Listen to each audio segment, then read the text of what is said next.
No dia 15 de julho de 1951, um domingo, às 15 horas, no estádio do Maracanã, para um público de mais de 77 mil pessoas, Palmeiras e Vasco se enfrentaram, na segunda partida das semifinais do Torneio Internacional de Clubes Campeões. Na primeira partida, o Verdão venceu o Vasco por 2-1, com gols de Richard e Liminha para o Palmeiras e Maneca para o Vasco. Clique no card acima para ver como foi a história dessa partida. Agora o Palmeiras jogava pelo empate para ir à grande final.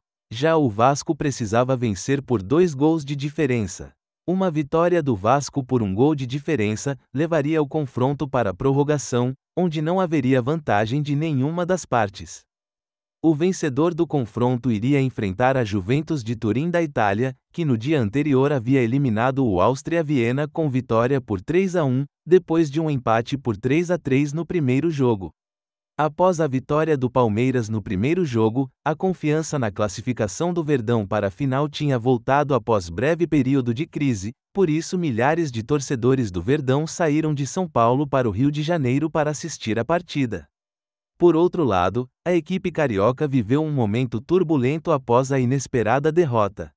O Vasco, que era o grande favorito para a conquista do torneio, principalmente após as grandes exibições na primeira fase, agora tinha que lidar com a desconfiança de um fracasso, semelhante e comparado à derrota do Brasil na Copa de 50.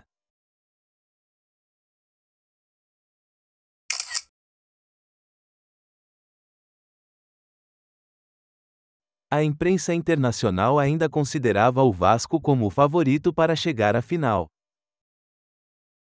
Enquanto a imprensa carioca tentava incentivar a equipe local para a virada. O time cruzmaltino ainda tinha que lidar com vários problemas físicos na equipe. Tendo os desfalques do meia Ipojucan e do goleiro Barbosa, lesionados no primeiro jogo. Outros jogadores também foram dúvidas para o segundo jogo, como Tesourinhas e Maneca, porém ambos foram confirmados para a partida. Ainda houve a esperança, mesmo que remota, do retorno do grande craque Ademir Menezes, porém ele não se recuperou a tempo para o confronto. Devido às lesões, Otto Glória teve que mudar a equipe, o goleiro reserva Hernani entrou no lugar do lesionado Barbosa. Enquanto o jovem centroavante Amorim foi alçado ao time titular no lugar de Ipojucan. Essa foi a equipe que Otto Glória mandou a campo para tentar reverter a vantagem palmeirense.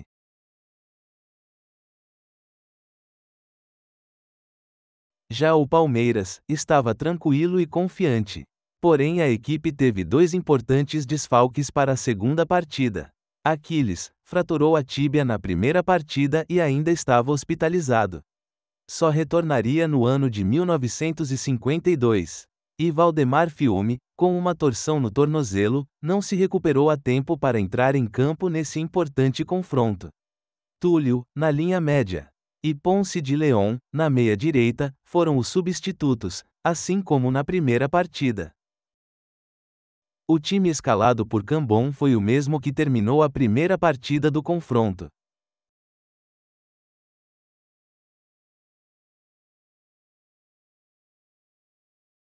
O árbitro foi o austríaco Franz Grill, auxiliado por Mika Popovic da Iugoslávia e Edward Ted Greig da Inglaterra.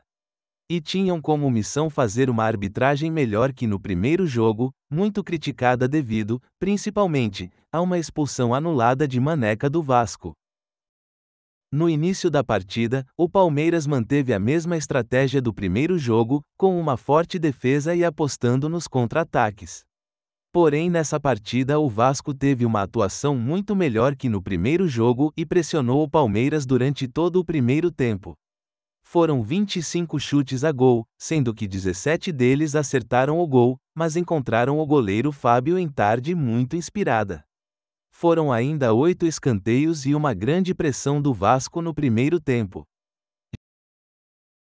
Já no final da primeira etapa, o Palmeiras conseguiu sair da pressão e teve um pouco de controle do jogo, contando mais uma vez com grande atuação de Jair, que dominou o meio de campo. O Verdão ainda criou algumas chances de gol.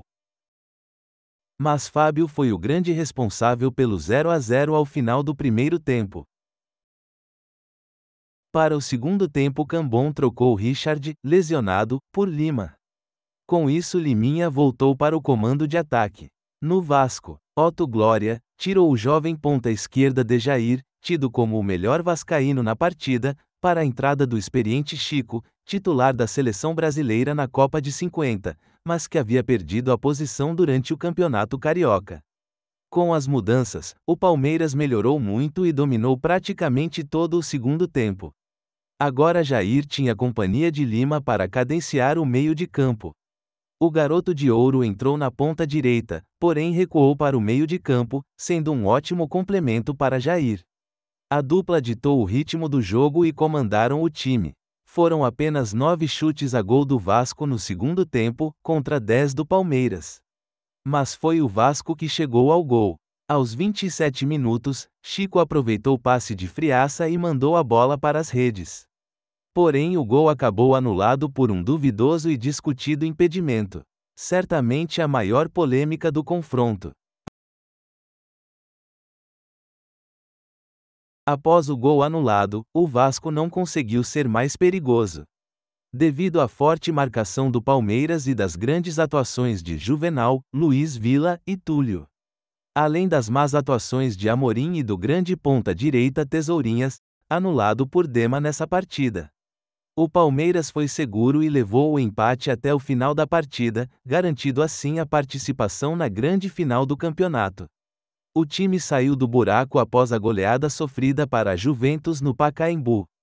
Parecia ser fato consumado uma eliminação para a grande equipe do Vasco após 2 partidas no Maracanã. Porém, a equipe conseguiu a improvável classificação para a final, graças às grandes atuações de todos os jogadores, principalmente da sua grande estrela Jair Rosa Pinto. Outro grande destaque do confronto foi o goleiro Fábio, que havia ganhado uma árdua tarefa de substituir a lenda Oberdan, e foi brilhante nas 2 partidas. Agora, era o Palmeiras a esperança brasileira de conquistar o seu primeiro título mundial. Porém, não seria fácil, teria pela frente o algoz da primeira fase. A Juventus da Itália, representante do futebol bicampeão do mundo à época, e que vinha evoluindo a cada partida da competição. No próximo vídeo veremos como foi a primeira partida da final entre o Palmeiras e a Juventus de Turim.